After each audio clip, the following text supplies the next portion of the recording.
Welcome back Mallus cafe. ഞാൻ ശ്രദ്ധ. നിങ്ങൾക്ക് ഏവർക്കും മല്ലൂസ് കഫേയുടെയും എൻ്റെയും എൻ്റെ കുടുംബത്തിൻ്റെയും ഹൃദയം നിറഞ്ഞ ഓണാശംസകൾ. ഞാൻ ഇന്ന് നിങ്ങൾക്ക് ഓണത്തിനൊരു സ്പെഷ്യൽ മധുരവുമായിട്ടാണ് വന്നിരിക്കുന്നത്. ഈ ഓണക്കാലത്ത് നിങ്ങൾക്ക് ഞാൻ പരിചയപ്പെടുത്താൻ പോകുന്നത് കൈതച്ചക്ക കൊണ്ടൊരു പായസമാണ്.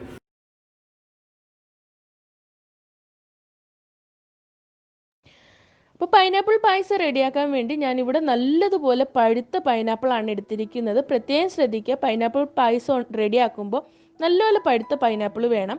അതുപോലെ തന്നെ ശർക്കര, ഇത് വേണമെങ്കിൽ നമുക്ക് പഞ്ചസാരയിൽ വേണമെങ്കിൽ റെഡിയാക്കി എടുക്കാൻ പറ്റും. ഞാനിന്നിവിടെ യൂസ് ചെയ്യുന്നത് ശർക്കരയിലാണ്. അതുപോലെ തന്നെ നമുക്കിതിൻ്റെ കൂട്ടത്തിൽ തേങ്ങാപ്പാൽ, ഇതിൻ്റെ 1-ാം പാൽ എടുത്ത് വെച്ചിട്ടുണ്ട്. അതുപോലെ തേങ്ങാപ്പാലിൻ്റെ 2-ാം പാൽ ഞാനിവിടെ എടുത്ത് വെച്ചിട്ടുണ്ട്. അതിൻ്റെ കൂട്ടത്തിൽ ഏലക്ക എടുത്ത് വെച്ചിട്ടുണ്ട്. അതുപോലെ തന്നെ കശുവണ്ടി, ഒരു ബൗളിൽ കുറച്ച് കശുവണ്ടി എടുത്ത് വെച്ചിട്ടുണ്ട്. അതുപോലെ കറുത്ത മുന്തിരി, ഇതിന് പകരം വെളുത്ത മുന്തിരി യൂസ് ചെയ്യാം. അതുപോലെ ആവശ്യത്തിന് നെയ്യ്. ഇത്രയും ഇൻഗ്രീഡിയൻസ് ഉപയോഗിച്ചിട്ട് നമുക്ക് പായസം റെഡിയാക്കുന്ന രീതി നോക്കാം. ആദ്യം തന്നെ നമുക്ക് ഈ ശർക്കര ഒന്ന് ഉരുക്കിയെടുക്കാം. അതിനുവേണ്ടി ഞാൻ ഈ ഒരു പാത്രത്തിലേക്ക് മാറ്റിയിരിക്കുകയാണ്. ഇതിലേക്ക് ഞാൻ ഒരു 1/2 ഗ്ലാസ് അളവിൽ വെള്ളം കൂടി ഒഴിച്ചതിന് ശേഷം ഇതിനി നമുക്കൊന്ന് നല്ലതുപോലെ ഉരുക്കാനായിട്ട് ഗ്യാസിലേക്ക് വെക്കാം. ആ ടൈമിംഗ് കൊണ്ട് നമുക്ക് ഈ പൈനാപ്പിൾ ഒന്ന് കട്ട് ചെയ്തെടുക്കാം.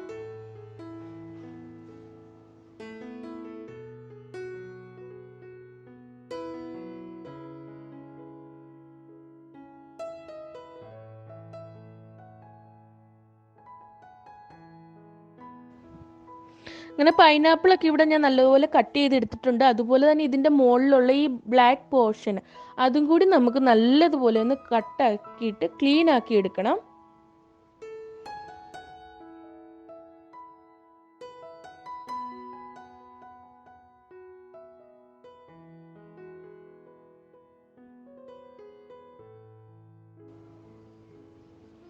പിന്നെ പൈനാപ്പിളിന് മുകളിലുള്ള ആ ബ്ലാക്ക് കളറിലുള്ള ആ ഡോട്ട്സ് അങ്ങനെയുള്ളതൊക്കെ ഞാനിവിടെ നല്ലതുപോലെ ക്ലീൻ ആക്കി എടുത്തിട്ടുണ്ട്.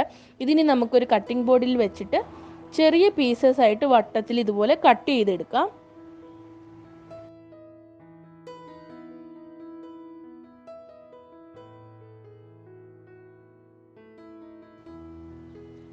ഇതിനി നമുക്ക് ചെറിയ ചെറിയ പീസസ് ആയിട്ട് കട്ട് ചെയ്തെടുക്കണം. അങ്ങനെ ഞാനിത് കട്ട് ചെയ്ത് എടുത്തിട്ട് വരാം.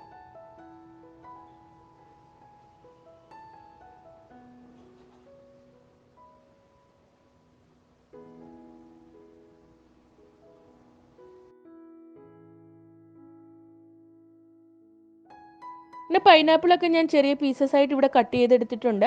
ഇതിന് നമുക്കൊരു കുക്കറിലേക്ക് മാറ്റിയതിന് ശേഷം കുറച്ച് വെള്ളവും കൂടി ഒഴിച്ചിട്ട് ഒരു 3 വിസിൽ കൊടുത്ത് ഇതൊന്ന് വേവിച്ചെടുക്കാം. അപ്പോൾ ഇതിലേക്ക് ഞാനൊരു 1/2 ഗ്ലാസ് വെള്ളം ചേർത്തിട്ടുണ്ട്. ഇതിനി നമുക്കൊന്ന് നല്ലതുപോലെ വേവിച്ചെടുക്കാം. അങ്ങനെ പൈനാപ്പിളൊക്കെ ഇവിടെ നല്ലതുപോലെ വെന്ത് വന്നിട്ടുണ്ട്.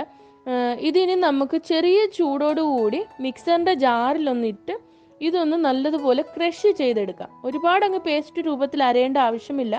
ജസ്റ്റ് ഒന്ന് ക്രഷ് ചെയ്തെടുത്താൽ മതി. വെള്ളമൊന്നും ചേർക്കരുത്, ഇതിൽ ഓൾറെഡി വെള്ളമുണ്ട്. അപ്പോൾ ഇതൊന്ന് ചതച്ചെടുത്തിട്ട് വരാം. അങ്ങനെ നല്ലതുപോലെ ഇതൊന്ന് ചതച്ചെടുത്ത് കൊണ്ടുവന്നിട്ടുണ്ട്. നിങ്ങൾക്ക് കാണാവുന്നതാണ്, ഇടയ്ക്ക് ഇങ്ങനെ ചെറിയ ചെറിയ തരിയോട് കൂടിയുള്ളതാണ്. അപ്പോൾ ഇത് ഇനി നമുക്ക് പായസം റെഡിയാക്കുന്ന രീതി എങ്ങനെയാണെന്ന് നോക്കാം. പായസം റെഡിയാക്കാൻ വേണ്ടി ഞാൻ ഇതുപോലൊരു പാത്രം എടുത്തിട്ടുണ്ട്. ഇതിലേക്ക് നമുക്ക് 1.5 ടേബിൾ സ്പൂൺ അളവിൽ നെയ്യ് ഒഴിച്ചു കൊടുക്കാം. നെയ്യ് ഒന്ന് നല്ലതുപോലെ ചൂടായി കഴിയുമ്പോഴത്തേക്ക് നമ്മൾ മിക്സറിൽ റെഡിയാക്കി വെച്ചിരിക്കുന്ന പൈനാപ്പിളിൻ്റെ ആ ക്രഷ് അത് ഇതിലേക്ക് ഒഴിച്ചു കൊടുക്കാം. അപ്പോൾ നെയ്യ് ഇവിടെ നല്ലതുപോലെ ചൂടായിട്ടുണ്ട്. ഇതിലേക്ക് ഞാൻ ഇതൊഴിച്ചു കൊടുക്കുകയാണ്. ഇതിനി നല്ലതുപോലെ ഈ നെയ്യിലൊന്ന് ഫ്രൈ ചെയ്തെടുക്കാം. എന്ന് പറഞ്ഞാൽ ഗോൾഡൻ ബ്രൗൺ കളറിലൊന്നും ഫ്രൈ ആവേണ്ട ആവശ്യമില്ല. ജസ്റ്റ് ആ ഒരു പച്ചമണം ഈ നെയ്യിൽ കിടന്നിട്ടൊന്ന് മാറി കിട്ടിയാൽ മാത്രം മതി. അങ്ങനെ നെയ്യിൽ പൈനാപ്പിളൊക്കെ നല്ലതുപോലെ ഒന്ന് ആ പച്ചമണമൊക്കെ ഒന്ന് മാറി വന്നിട്ടുണ്ട്. ഇതിലേക്ക് നമുക്ക് ഉരുക്കി വെച്ചിരിക്കുന്ന ശർക്കര അത് ഇതിലേക്ക് ചേർത്ത് കൊടുക്കാം. ഞാനൊരു 1/4 ഭാഗം ശർക്കരയെ ഞാൻ ഇതിലേക്ക് ചേർക്കുന്നുള്ളൂ. ബാക്കി മധുരം നോക്കിയതിന് ശേഷം ബാക്കിയും കൂടി ചേർത്ത് കൊടുക്കാം. ഇതിന് നല്ലതുപോലെ ഒന്ന് മിക്സ് ചെയ്തെടുക്കാം.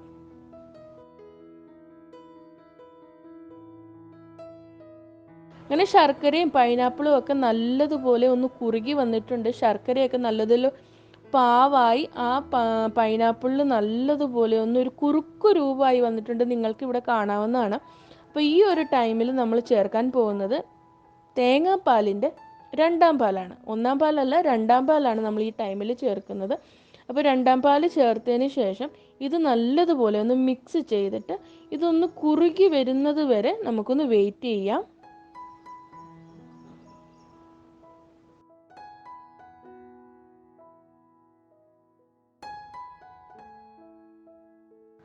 അങ്ങനെ രണ്ടാം പാലിൽ പൈനാപ്പിളും ശർക്കരയൊക്കെ നല്ലതുപോലെ വെന്ത് കുറുകി വന്നിട്ടുണ്ട്. നിങ്ങൾക്കിവിടെ കാണാവുന്നതാണ്. ഈ ഒരു ടൈമിൽ നമുക്ക് ചേർക്കാനുള്ളതെന്ന് പറഞ്ഞാൽ നമ്മൾ റെഡിയാക്കി വെച്ചിരിക്കുന്ന തേങ്ങാപ്പാലിൻ്റെ ഒന്നാം പാലാണ്. അപ്പോൾ അതും കൂടി ഞാൻ ഇതിലേക്ക് ചേർത്ത് കൊടുക്കുകയാണ്.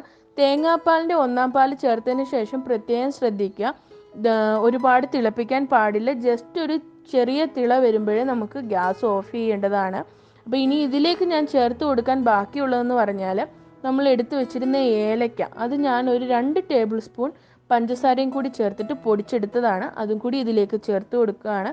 പിന്നീടെന്ന് പറഞ്ഞാൽ ഞാൻ എടുത്തു വെച്ചിട്ടുണ്ടായിരുന്ന കശുവണ്ടിയും അതുപോലെ തന്നെ ഉണക്കമുന്തിരി, അത് ഞാൻ ഇവിടെ ഒരു സൈഡിൽ നെയ്യിൽ ജസ്റ്റ് ഒന്ന് ഫ്രൈ ചെയ്തെടുത്തിട്ടുണ്ട്. അപ്പോൾ അതും കൂടി നമുക്കിതിലേക്ക് ചേർത്ത് കൊടുക്കാം. നിങ്ങൾക്ക് ഈ ഒരു പായസം പശുപാലിൽ വേണമെങ്കിൽ റെഡിയാക്കി എടുക്കാവുന്നതാണ്. അപ്പോൾ ഫ്രൈ ചെയ്ത് ഞാൻ റെഡിയാക്കി വെച്ചിരിക്കുന്ന കശുവണ്ടിയും അതുപോലെ തന്നെ ഉണക്കമുന്തിരിയും കൂടി ഞാൻ ഇതിലേക്ക് ചേർത്ത് കൊടുക്കുകയാണ്. ഇതിനി നല്ലതുപോലെ ഒരു ചെറു തിള വരും വരെ നമുക്കൊന്ന് വെയിറ്റ് ചെയ്യാം. അതുവരെ ഇതുപോലെ ചെറുതായിട്ട് ഇളക്കി കൊടുത്തുകൊണ്ടേ ഇരിക്കുക. അങ്ങനെ പൈനാപ്പിൾ പായസം ഇവിടെ നല്ലതുപോലെ ചെറിയൊരു തിള വരാറായി. നമുക്കിനി ഇത് ഗ്യാസ് ഓഫ് ചെയ്തതിന് ശേഷം ഇത് നമുക്കൊരു സെർവിങ് ബൗളിലേക്ക് മാറ്റാം. അങ്ങനെ സ്വാദിഷ്ടമേറിയ നമ്മുടെ പൈനാപ്പിൾ പായസം ഞാനിവിടെ ഒരു സെർവിങ് ബൗളിലേക്ക് മാറ്റിയിരിക്കുകയാണ്.